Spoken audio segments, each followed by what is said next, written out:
ब्रह्मलोक के मार्ग स्वरूप प्रयाग तीर्थ में सूत पुराण जी सभी महात्माओं को शंकर जी की कथा सुना रहे हैं। ब्रह्मलोक में स्वयं ब्रह्मा जी नारद जी को कहते हैं, नारद, भगवान महादेव की कथा सुनने से पुण्य नहीं महापुण्य मिलेगा।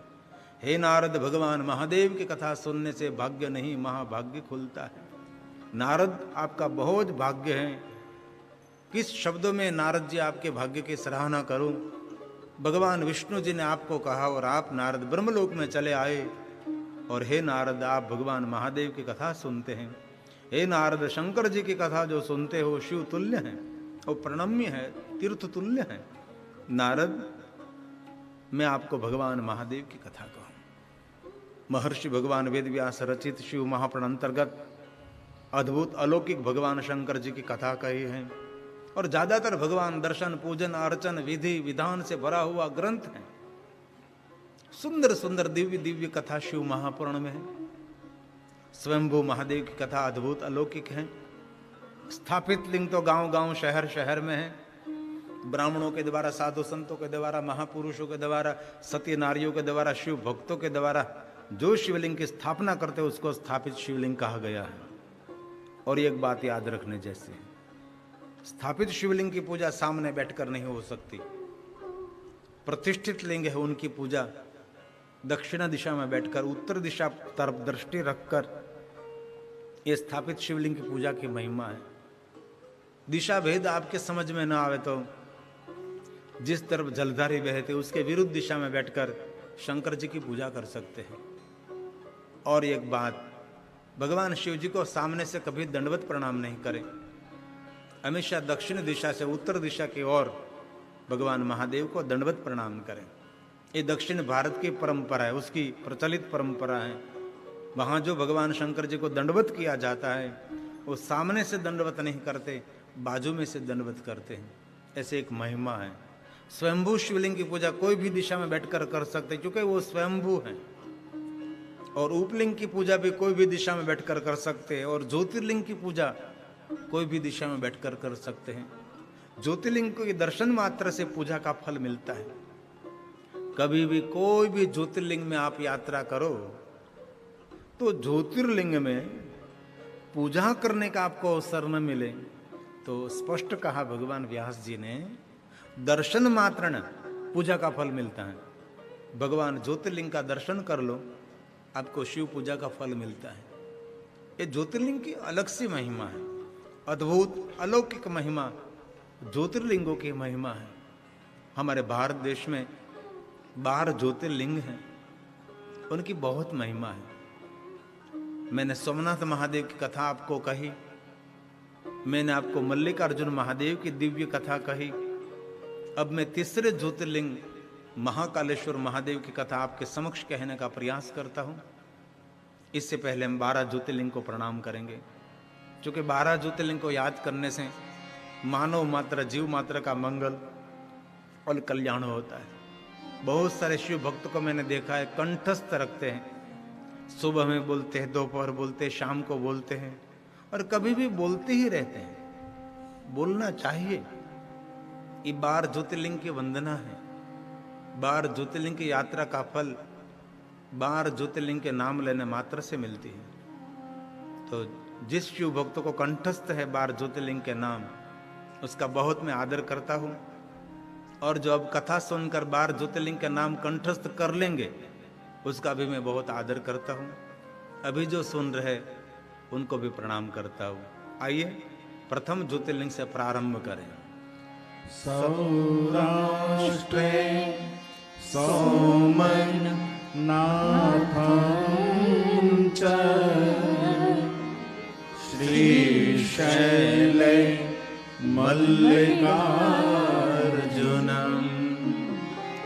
उज्जैन्यां महाकालम्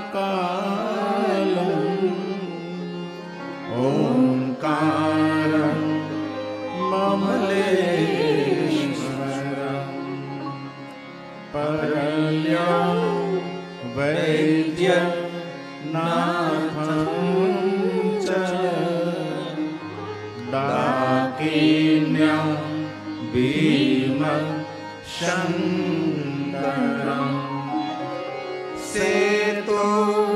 वन्दे तु रामेशं नागेशं दारुकावने वाराणस्यां तु विश्वेशं त्र्यम्बकं गौतमी तटे हिमालये तु केदारं भूषणेशं च शिवालये एतानि ज्योतिर्लिङ्गानि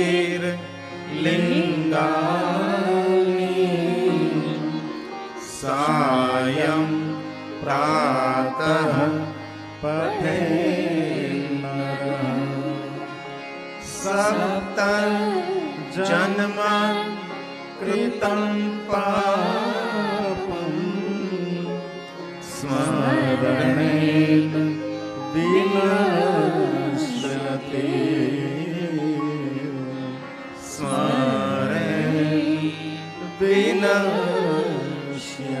जो कोई मानव आदर के साथ इस बार ज्योतिर्लिंग को याद करे, उसके लिए वचन दिया गया है, तो वो मानव 7 जन्मों के पाप में से मुक्त रहेगा। कितनी सुंदर बात है। इसलिए जरूर प्रातःकाल, मध्याह्न, ये न हो सके तो संध्या समय तो जरूर लेना चाहिए। मेरा महादेव जी संध्या का देव है। संध्या समय भगवान शिव जी को याद करने से हमारे जीवन की संध्या मंगलमय होती है। जीवन की संध्या का अर्थ है वृद्ध अवस्था, बुढ़ापा, बुजुर्ग अवस्था, इसको कहते हैं संध्या। और संध्या के बाद सूर्य अस्त हो जाता है। वृद्ध अवस्था के बाद धीरे धीरे भगवान को मिलने का अवसर आता है। इसलिए जीवन की संध्या को मंगलमय करना है तो संध्या समय विशेष प्रकार से शंकर जी का भजन करें। भगवान महादेव को याद करके ज्योतिर्लिंग के स्तोत्र का पाठ करें। ज्योति का अर्थ है दीप, ज्योति का अर्थ है प्रकाश, उजाला। इसलिए सूर्य अस्त होने के बाद प्रकाश की आवश्यकता रहेगी। तो आप संध्या के समय कोई भी अवस्था में हैं, आप 12 ज्योतिर्लिंग को जरूर याद करें। बहुत महिमा है ज्योतिर्लिंगों की। तो मैं आप सबको आज महाकालेश्वर महादेव के मन से यात्रा कराऊं। अकाल मृत्यु परिरक्षणार्थ, अकाल मृत्यु से रक्षा करने वाला वंदे महाकाल महासुरेश्वम, भगवान शंकर जी को प्रणाम करे। सुरों के ईश्वर उसको कहते हैं सुरेश्वर। भगवान महादेव है। अवंतिका, शिप्रा नदी के तट पर भगवान विराजते हैं। भगवान शंकर जी बहुत सालों से, भगवान शंकर जी नित्य भक्तों का मंगल और कल्याण करने के लिए भगवान वहां विराजते हैं। सभी महात्माओं ने कहा, हे सुर सूत सर्व विजानासी वस्तु व्यास प्रसादतः, तृतीय ज्योतिर्लिंग, तीसरे ज्योतिर्लिंग की आप कथा कहो। तब सूत पुराण जी ने कहा, महात्माओं धन्यो हम, आप जैसे भगवान के परम भक्त कथा सुन रहे हैं, वही मेरा बहुत बड़ा भाग्य है। आप बड़े श्रीमंत हैं। किसको श्रीमंत कहते हैं? जो सत्संगी हैं, जिनमें ज्ञान है, जिनमें विद्या है, जो परोपकारी हैं, जो सबके हितकारी है, उसको श्रीमंत कहा गया है। यहाँ ऋषि मुनियों के पास बस साधना है, कोई साधन का तो बहुत अतिरेक नहीं है, तो भी सबको श्रीमंत कहा है। महात्माओं आप सब श्रीमंत हैं, और आप जैसे महान ज्ञानी वैरागी तपस्वी महादेव की कथा सुनते हैं, मेरा अहोभाग्य, मैं कृतार्थ हूँ। ऐसा कौन कहते हैं? जो कथा कहने वाले सुत पुराणे हैं, वो स्वयं बोल रहे हैं कि मैं बहुत भाग्यवान हूँ कि आप जैसे महात्मा, आप जैसे साधु भगवान महादेव की कथा सुनते हैं। और वास्तव में कहूँ तो महात्माओं, धन्य वे साधु संगति, आप जैसे महात्माओं का संग होना ने वो भी एक भाग्य की बात है। आप जैसे तपस्वी, आप जैसे वैरागी निर्लेपी महात्माओं, आप जैसे परम भक्त भगवान के परम उपासक, आप जैसे साधुओं का मिलन कथा कहने वाले सुत पुराणे वही कहते हैं कि आप जैसे साधु का मिलन वही मेरा बड़ा सद्भाग्य है। कौन धन्य है धरा पर तो कि जिनको साधु का मिलन हुआ, जिनको साधु का संग मिला है। धन्यो हम कृतार्थ हम। सुत पुराणे कहते हैं कि मैं कृतार्थ हूं, मैं बहुत धन्य हूं। आप जैसे तपस्वी महात्मा भगवान महादेव की कथा सुन रहे हैं और धन्य वे साधु संगति। आप जैसे महात्माओं का मुझे संग मिला है। मेरी जात को, मेरे जन्म को मैं बहुत बहुत धन्यता देता हूँ। मेरे भाग्य की मैं सराहना करता हूँ। कभी कभी जीवन में ऐसा किया करो यार। आप क्या करते हैं, आप दूसरों लोग आपकी सराहना करें उनका इंतजार करते हैं, कब कोई मेरी सराहना करे, मेरी कोई इज्जत करे, मेरा कोई मान करे, मेरी कोई प्रशंसा करे। आप खुद करो ना आपकी प्रशंसा। कभी कभी आपके जीवन को आप ही धन्य मानने लगो कि हम जहाँ है वहाँ धन्य है। असुत पुराणे अपने जात को धन्यता दे रहे हैं। धन्य हम, मैं धन्य हूँ, कृतार्थ हूँ। आप जैसे महात्माओं का संग मिला तो मैं मेरे जन्मों को धन्य देता हूं, मेरे जीवन को धन्य देता हूं। और आपकी खुशी की चाबी दूसरे के जेब में रहेगी तो आपकी खुशी उसके पास रहेगी, आपके स्वयं के पास नहीं रहेगी। तो आपकी प्रसन्नता, आपकी खुशी की चाबी आपके पास रहनी चाहिए। आपके जीवन, आपकी जात को, स्वयं को धन्यता देते रहो। ये प्रयोग सूत पुराण ने किया है कि आप जैसे महात्माओं को मुझे संग मिला तो मैं धन्य हूं, मैं कृतार्थ हूं। धन्य वे साधु संगति। कौन धन्य धरा पर जिनको कोई जागृत महापुरुष भगवान का भक्त साधु का संग मिल गया, समझो उनका जीवन सफल हो गया। ऐसा सूत पुराणे जी ने गाया है। ये श्लोक शिव महाप्राण का है। ये श्लोक व्यास जी का प्रसाद है और प्रयाग तीर्थ में बोला गया और सूत पुराणे के मुख में से प्रकट हुआ है। धन्यो हम कृतार्थो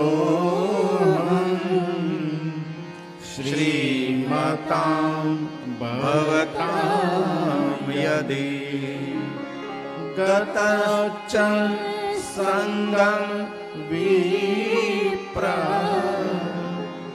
धन्या वै साधु संगति धन्या वै साधु संगति। कितनी सुंदर स्फटिक बात कही। श्रीमंत किसको कहा तो कि जिनमें सत्संग प्रेम है वो श्रीमंत है। कौन धन्य है तो कि कोई साधु पुरुष का जिनको संग मिला है। बैनी भागेरे मिलो हमने साधु पुरुष नो संग। और रामचरित मानस तुलसी नवदा भक्ति का वर्णन करते करते उसने कह दिया कि पहले तो यही कोई साधु पुरुष का संग करो तो वहां से सत्संग मिलेगा। और साधु उनको ही कहते हैं कि जिनके मुख में से सत्संग निकलता है, सत्य की बातें प्रकट होती रहती, शास्त्र की बातें, पुराणों की बातें और परमात्मा की निरंतर कथा उनके मुख में से निरंतर, और लौकिक बातें कभी नहीं, प्रभु की कथा करता रहता है। वही साधु, वही संत है। ये रामचरित मानस के शब्द हैं। ये तुलसी जी का प्रसाद है जो हमारी परंपरा में नवधा भक्ति की गाई है ना परंपरा। शिवपुराण में तो कहा श्रवणम कीर्तनम मननम वो महासाधनम, लेकिन तुलसी ने कह दिया श्रवण कहाँ से आएगा तो कहेगा कोई साधु के संग से, वहां से श्रवण मिलेगा। इसे रामचरित मानस की चौपाई है, दिव्य चौपाई है। ये पहली भक्ति है, ये प्रथम भक्ति है। प्रथम भक्ति संतन कर, प्रथम भक्ति संतन कर संगा दूसरी रति मम कथा प्रसंगा दूसरी रति मम कथा प्रसंगा। इसलिए कोई जागृत पुरुष, कोई साधु पुरुष उसके संग में रहे। हमारी परंपरा में साधु संग, संतों का संग, लेकिन पहचान करके, जिनका आपको परिचय है, जहां तहां जहां वहां कोई परिचय नहीं है, वहां जाने की कोई आवश्यकता नहीं है। गांव गांव में कोई ना कोई तो महात्मा रहता है, कोई महात्मा नहीं, कोई साधु नहीं, तो सभी जगह पर विद्वान ज्ञानी ब्राह्मण तो रहते ही हैं। सुंदर मार्गदर्शन करेंगे आपको। बहुत सारा विद्वान पढ़ा लिखा ब्राह्मण है, आपको कहेंगे कि ऐसा करो तो ये होगा, ऐसा करो तो। अब तो भिक्षावृत्ति की परंपरा बंद हो गई। पहले तो सिर्फ हमारा ब्राह्मण, हमारा साधु किसी के घर भिक्षा लेने के लिए जाता था, तो अभी कुछ न कुछ देकर ही आता था। अब तो भिक्षावृत्ति सदंतर बंद हो गया। अब कोई भिक्षा लेने के लिए साधु ब्राह्मण जाता ही नहीं, और लोग भिक्षा मांगने लगे ना, इसलिए साधु ब्राह्मण को मांगने की आवश्यकता नहीं रही।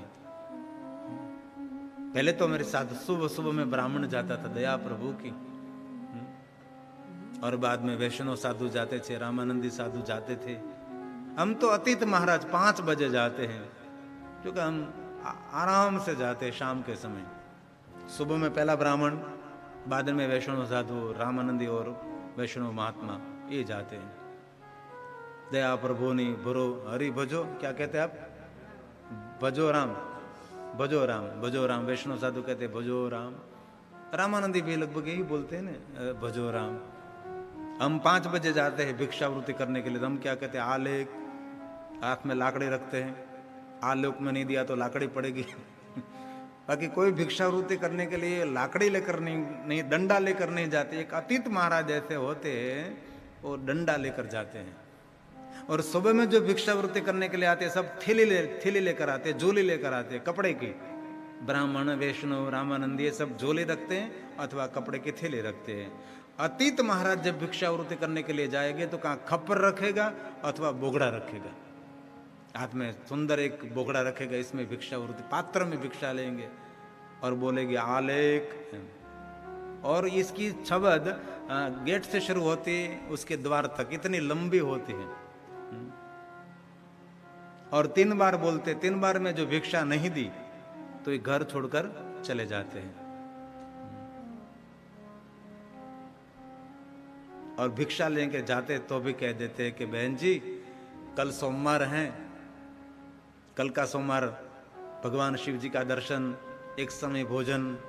और कोई ब्राह्मण जाता तो कहते हैं कि एकादशी आ रही है, एकादशी की बहुत महिमा है, उपवास की महिमा है। ऐसे कुछ न कुछ मार्गदर्शन करते करते करते आते थे, घर घर जाते थे। भिक्षा के बहाने कोई न कोई संदेश दे जाते। अभी भिक्षा की परंपरा बंद हो गई। तो इस अवंती नगरी में वेद प्रिय नाम का पवित्र शिव भक्त ब्राह्मण निवास करता था, और उसके पुत्र देवप्रिय, प्रिय मेघा, सुकृत और सुव्रत 4 संतानों के साथ पिता पार्थेश्वर महादेव की पूजा में निरंतर लीन रहते थे। 5 ब्राह्मण अवंती नगरी में शिप्रा नदी के तट पर पार्थेश्वर महादेव निर्माण करते थे, और पार्थेश्वर महादेव की पूजा वेद प्रिय जी 4 संतानों के साथ करते थे। 5 ब्राह्मण बैठकर भगवान महादेव की पूजा में निरंतर रत रहते थे। और ये 5 ब्राह्मण के पुण्य फल स्वरूप पूरी अवंती नगरी में सुख, शांति, समृद्धि सब कुछ सलामत थे। कोई रोगी नहीं थे, कोई दुखी नहीं थे। और सब लोग जानते थे कि 5 ब्राह्मणों की शिव भक्ति के फलस्वरूप पूरे नगर में सुख शांति है। और पूरा नगर इस 5 ब्राह्मण का बहुत आदर करते थे। वेद प्रिय का बहुत आदर रहता था, उसके 4 संतान देवप्रिय, प्रिय मेघा, सुकृतो, सुव्रत सबका आदर रहता था, और महादेव की भक्ति में निरंतर रहते थे। और शिव भक्ति के फलस्वरूप अवंती नगरी में धन, संपत्ति, वैभव दिन प्रतिदिन बढ़ने लगा, कोई कमी नहीं रही। बहुत धन, संपत्ति, वैभव दिन प्रतिदिन होने लगी। सब लोग सुख, समृद्धि, शांति से अपना जीवन गुजार रहे थे। और सब पूरे नगरवासी जानते थे कि 5 ब्राह्मण की भक्ति का फल है। और वेद प्रिय, देवप्रिय सब शिव जी के भक्ति में रहते हैं। और अवंती नगरी से थोड़े दूर एक रत्नमाला पहाड़, ये रत्नमाला पहाड़ पर महादूषण नाम का एक असुर रहता था और इतना दूषण फैलाता रहता था, जो खरदूषण का भय महादूषण, अति भयानक। और मानव भक्षी असुर था वो, मानव को खाता था और लूटने का काम था। इतना भयानक असुर रत्नमाला पहाड़ पर रहता था। किसी ने उसको कहा कि यहां से संपत्ति नगर के लूट लिए, हमारी कोई रक्षा नहीं होगी, कौन रक्षा करेंगे हमारी। तब वेद प्रिय जी ने कहा कोई भयभीत होने की जरूर नहीं, आप सब यहाँ जो पार्थेश्वर महादेव विराजते हैं ना, वहां बैठ जाओ, आप भगवान शंकर जी को प्रार्थना करो। मारने वाला शिव है, बचाने वाला शिव है। भय को छोड़ो, निर्भीता से बैसो, भगवान शिव जी को याद करने लगो, भगवान महादेव को रक्षा के लिए प्रार्थना करो। और वेद प्रिय जी ने कहा सुनो नगरवासियों, भगवान शिव जी का एक निजी स्वभाव है, उनके जो आश्रय में रहते हैं ना भगवान शंकर जी, उनके रक्षा करते हैं। भगवान महादेव के सामने किसी सामान्य मानव का अपमान कोई करे तो भी भगवान शंकर जी को बहुत दुख होता है। तो हम तो भगवान महादेव के परम भक्त हैं, हमारा जो अपमान करेंगे वो असुर, तो भगवान शंकर जी कोप करके उसको जलाकर भस्म कर देंगे। जो जो नगर के लोग थे सब आ गए, वह पार्थेश्वर महादेव के सामने बैठने लगे। वेद प्रिय जी, देव प्रिय जी, सुकृतो सुरतो सबको आश्वासन दे रहे हैं, यहाँ बैठिए, यहाँ बैठिए, यहाँ बैठिए, कोई चिंता की बात नहीं, भगवान शंकर जी हमारी रक्षा करेंगे। कितनी दृढ़ भक्ति होगी, तारो रे भरोसो मने भारी, कितनी दृढ़ भक्ति, हमारी जरूर रक्षा होगी, हमारी रक्षा ही होगी। भगवान महादेव के आसपास सब बैठ गए और इसी समय हुंकार करता हुआ इतना भयानक, इतना विकराल ये असुर दूषण नाम का हुंकार करता हुआ वहां पहुंच गया और देखा यहां तो बहुत लोग बैठे हैं, कुछ कर रहे हैं। और पहली नजर पांचों ब्राह्मण पर पड़ी और असुर ने निर्णय ले लिया कि पांचों ब्राह्मणों को पहले खा जाओ। और ये भयंकर महासुर ने, दूषण ने पांचों ब्राह्मणों को पकड़ लिया, एक साथ में पकड़कर खाने की तैयारी करने लगा। तब ब्राह्मणों ने कहा महादेव तू ही रक्षक हैं, महादेव आप ही हमारी रक्षा करेंगे। और जो नगर के लोग वहां बैठे सब ब्राह्मणों के लिए शिव जी को प्रार्थना कर लेंगे, महादेव जी इस ब्राह्मणों की रक्षा करो, तो असुर है, राक्षस है, ब्राह्मणों का भक्षण कर जाएंगे, भगवान रक्षा करो, रक्षा करो। सभी जो वहां बैठे थे महादेव को प्रार्थना करने लगे और पांचों ब्राह्मण ने कहा भगवान निरंतर हम आपकी पूजा करते, असुर हैं, असुरी वृत्तियों से और असुर से हमारी रक्षा करो भगवान। और पांचों ब्राह्मण की प्रार्थना सुनी भगवान शंकर जी ने, महादेव ने प्रार्थना सुनी और जहां पार्थेश्वर महादेव विराज रहे थे वहां से धरती में से अग्नि ज्वाला के साथ इतना जोर से अग्नि प्रकट हुआ, धरती फाड़ कर, और अग्नि ज्वाला में से हुंकार निकली, एक ध्वनि निकली, इतनी जोर से ध्वनि निकली और अग्नि ज्वालाओं के साथ महाअसुर दूषण को जलाकर भस्म कर दिया। कहीं जगह पर उसकी राख भी नहीं रही। और ज्यादातर मैंने शंकर जी की कथा देखी है, कोई असुर को महादेव मारते नहीं है, महादेव जो कुछ है जला देते हैं। कामदेव को क्या किया, तीसरे नेत्र खोलकर कामदेव को जलाकर भस्म कर दिया। भगवान शंकर जी जहां जहां असुरों का नाश करते हैं वह राख भी हाथ में नहीं आती, जलाकर भस्म कर देते शंकर जी भगवान। ए महादेव हैं, कोई बीज भी नहीं रहने देते, ये शंकर जी हैं। दुष्ट नाम के असुर को जलाकर भस्म कर दिया और सभी जो वहां से सब खड़े होकर महादेव की गर्जना करने लगे, महादेव महादेव, हर हर महादेव, महादेव की जय हो। पांचों ब्राह्मण हाथ जोड़कर भगवान शंकर जी को प्रणाम करने लगे और कहा महादेव आपने हमारी रक्षा की है, हमारी सच्ची भक्ति और सच्चा महादेव आपने हमारी रक्षा की है, बहुत बहुत हम आपको प्रणाम करते बाबा। सही अर्थ में आज हमारे रक्षक हैं महादेव जी। इसी समय आकाश में से पुष्प की वृष्टि हुई, आकाश में से दुदुम्बी नगारे बजने लगे और दुदुम्बी नगारों के साथ पुष्प वृष्टि के साथ वहां सभी देवता धरती पर पधारे और वहां ब्रह्मा और विष्णु वहां उपस्थित हो गए। एक तरफ भगवान शंकर जी उपस्थित हैं, एक तरफ ब्रह्मा जी उपस्थित हैं, एक तरफ श्री हरि विष्णु जी उपस्थित हैं और सभी देवता आकाश में से पुष्प वृष्टि करते करते दुदुम्बी नगारा के आवाज के साथ सभी देव समूह वहां उपस्थित हुआ। और व्यास जी ने शिव महापुराण में कहा है, देव दुदुम्भयो नेदु पुष्प वृष्टि तथा तः देवाः समायुयः सर्वे हरि ब्रह्मा दयास्तथा हरि ब्रह्मा दयास्तथा। हरि और ब्रह्मा और असंख्य देवी देवता वहां उपस्थित हो गए। और बहुत सारी ऐसी मैंने कथा देखी जहां शंकर जी प्रकट होते हैं, वहां कोई देवताओं को आमंत्रित नहीं करना पड़ता, सभी देवता वहां आ जाते हैं।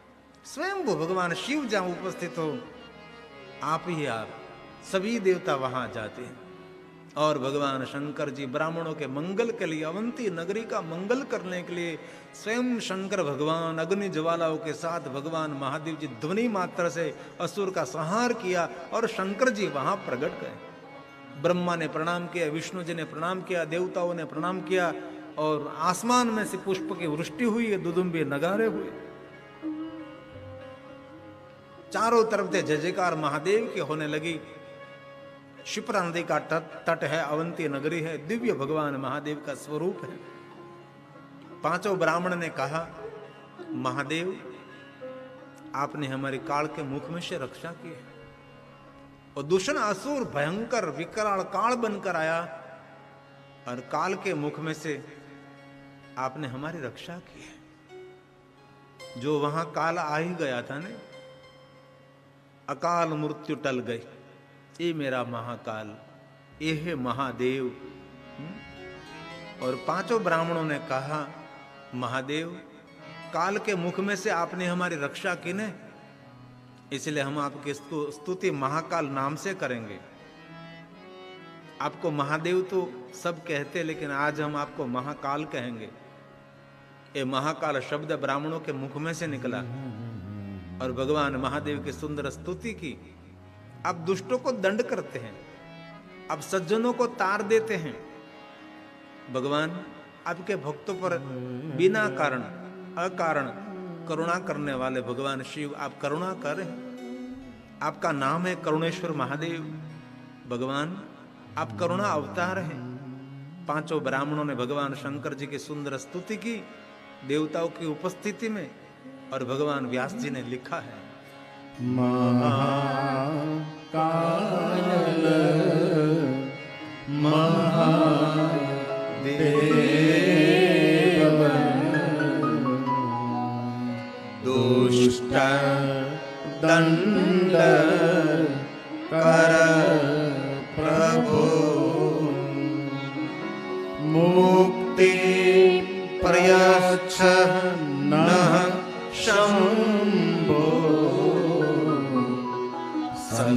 संसारं बुद्धितः शिव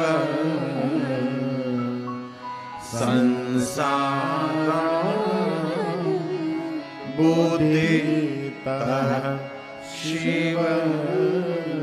सबके मंगल के लिए भगवान महादेव आप यहाँ प्रकट आए, सबकी रक्षा के लिए। अत्रैव लोक रक्षार्थ भगवान शंकर जी जगत की रक्षा के लिए, जगत हित के लिए, सब दर्शनात् नरा शंभो। हे महादेव जी, स्थातव्यम ही तवया शिव। भगवान महादेव स्थातत तवयम, भगवान प्रभु यहाँ पर स्थिर रहेंगे, हम आपको प्रार्थना करते। अत्रैव लोक रक्षार्थ, अत्रैव लोक रक्षार्थ। ये ब्राह्मणों ने कहा, वेद प्रिय जी ने कहा, ये लोक की रक्षा महादेव जी आप करते हैं। इस लोक की रक्षा करने वाला मेरा शंकर है। शंकरम लोक शंकरम अत्रैव लोक रक्षार्थ। भगवान महादेव सबकी रक्षा के लिए भगवान यहाँ आते हैं। ये व्यास जी का प्रसाद है और शिव महापुराण का श्लोक है। अत्रैव लोक रक्षार्थ स्थातव्यं हि तवया शिव स्वदर्शकान् नरा शम्भो तारयत्वं सदा प्रभो। तारने वाले क्या कहा? तारयत्वं सदा प्रभो। आपके भक्तों को तारने वाला, सज्जन तारणा है तू भगवान। भगवान महादेव तारणहार है, सबको तार देते हैं भगवान शंकर जी। भवसागर तो तारना है तो भगवान शिव है। तमे मारा तारणहार। एक हमारा गुजराती भजन है, डूंगरपुरी का है, बहुत सुंदर भजन है। जो जिनकी मातृभाषा हिंदी है उसको समझने में थोड़ा तकलीफ तो पड़ेगा, लेकिन ये गुजराती जो थोड़ा सा ध्यान देने से कोई भी गुजराती समझ सकता है। गुजराती इतनी कठिन नहीं है, सिर्फ ध्यान देना पड़ता है शब्दों पर। सुंदर भजन है। मैं बहुत समय पहले महाराष्ट्र का कोई गांव वहाँ गया था मारवाड़ी समाज में कथा के लिए। बहुत समय हो गया, लगभग 20 साल से ज़्यादा हो गया होगा। गांव का नाम तो मुझे याद नहीं रहा। बहुत दूर महाराष्ट्र पूरा होता है तब ये गांव का नाम मुझे याद नहीं रहा। बहुत दूर गए थे तब एक मारवाड़ी था व्यक्ति, उसने पूरा गुजराती भजन हिंदी में लिखा। और पहले तो हम ट्रेन में जाते थे, आते थे, अरे सरकारी बस में भी कथा करने के लिए जाते थे।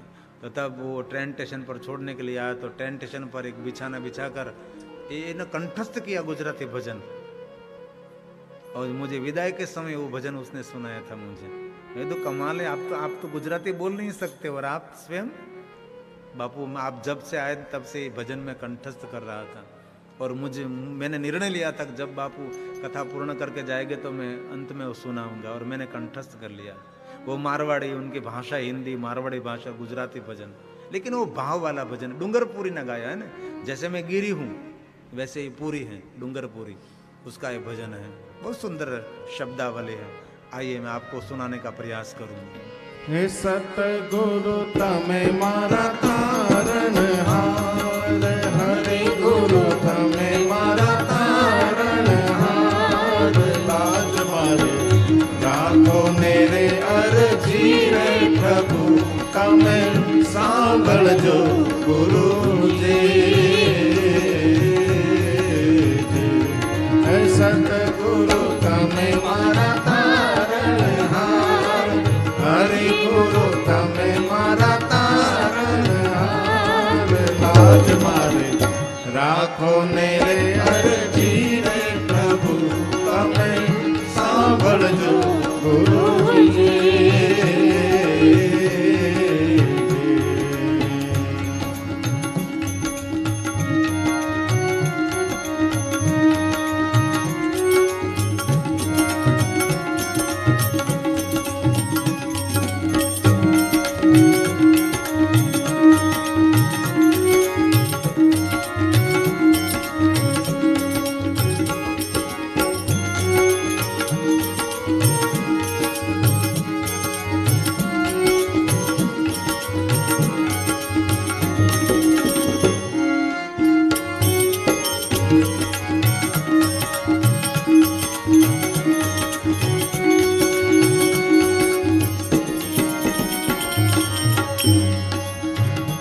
એવા ઊંચા રે ડુંગર ને આડા વન ઘણા ગુરુજી।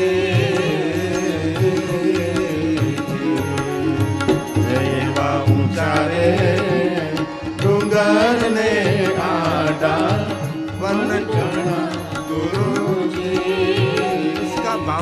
हैं इस सदगुरु आपको मिलने के लिए ऊंचा डूंगर और बहुत सारा गहन वन है।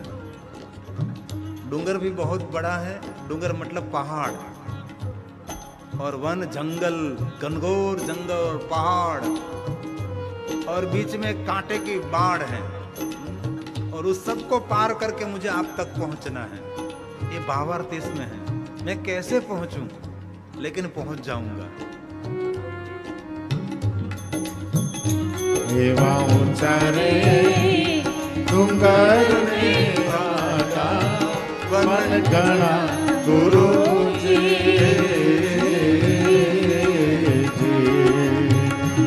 एवा ऊंचा रे डूंगर ने वाला वन घना गुरु जी आदि कांटा केरी वाड़ आदि कांटा केरी वाड़ लाज मारे राखो मेरे अरजी रे प्रभु तमे सांभळजो गुरुजी हे सतगुरु तमे मारा तारणहार हरि गुरु तमे मारा तारणहार लाज मारे राखो ने रे अरजी रे प्रभु तमे सांभळजो गुरुजी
सागर ने हंसला निर्घणा गुरुजी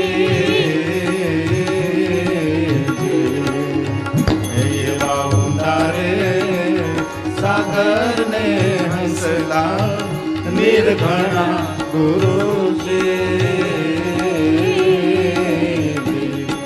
बेड़ी मारी केम करी उतरे पार बेड़ी मारी केम करी उतरे पार लाज मारी राखो ने रे अरजी रे प्रभु तमे सांभळजो गुरुजी सतगुरु तमे मारा तारणहार हरि गुरु तमे मारा तारणहार लाज मारे राखो ने रे अरजी रे प्रभु तमे सांभळजो गुरुजी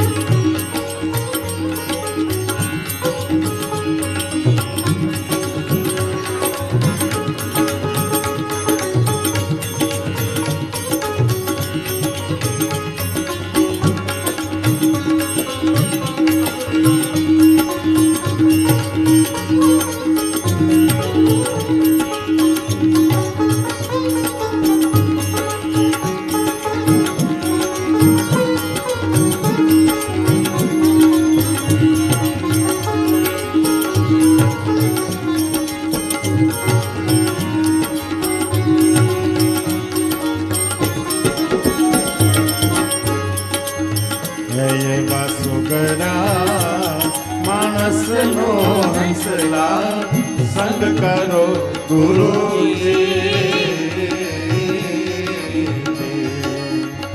ये वासुकरा मानसनो हंसला संग करो गुरुजी